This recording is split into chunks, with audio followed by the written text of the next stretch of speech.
नमस्कार, सलाम, good morning. उपासना गीत गायन अभियानात आपलं सहर्ष स्वागत आहे.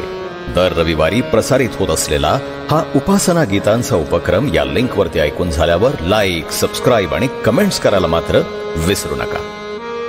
एक विशेष विनंती वजा अपेक्षा. सुवार्ते डॉक्टर अकबर हक यांची पुण्यातली पहिली मोठी संजीवन सभा 1972 साली झाली. त्यामध्ये 100 पेक्षा अधिक गायकांचे गानवृंद केले होते. आजही ती अपेक्षा आहे.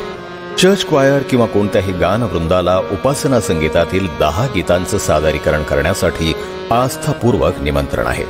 या अभियानात सहभागी होऊ इच्छित असलेल्या गानवृंदानं अवश्य या पुढील फोन नंबर्सवरती संपर्क साधावा. 9822639917 अथवा 9552596778.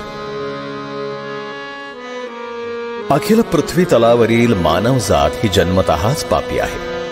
जगाच्या उत्पत्तीपासूनच प्रथम मानवानं परमेश्वराची आज्ञा मोडून पाप केल्यामुळे तो ईश्वराच्या आशीर्वादाला मुकला आहे. पण सत्याच्या शोधात पुण्यकर्म म्हणजे धर्मकृत्य करून शाश्वत जीवनाची आशा धरून आहे. देवदयेनं मात्र जागृत आणि विचारवंत माणसाला कळतं ते असं की आपण तर खरोखर पापी असून नरकपात्र आहोत.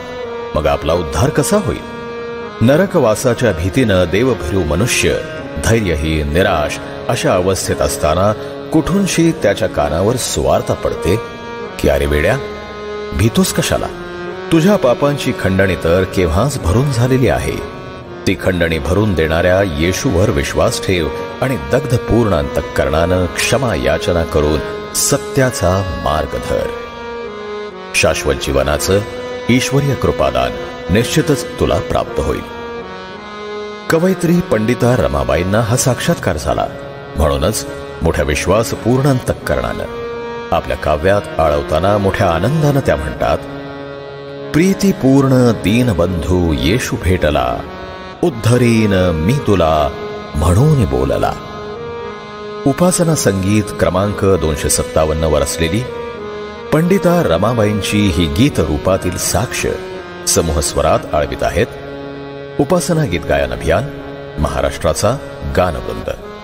ऐकूयात तर मातृदिनानिमित्त प्रभूच्या सर्व लेकरांना विश्वासात दृढ निश्चय करणारी अशी माता पंडिता रमाबाईंची साक्ष समूहगीत स्वरात.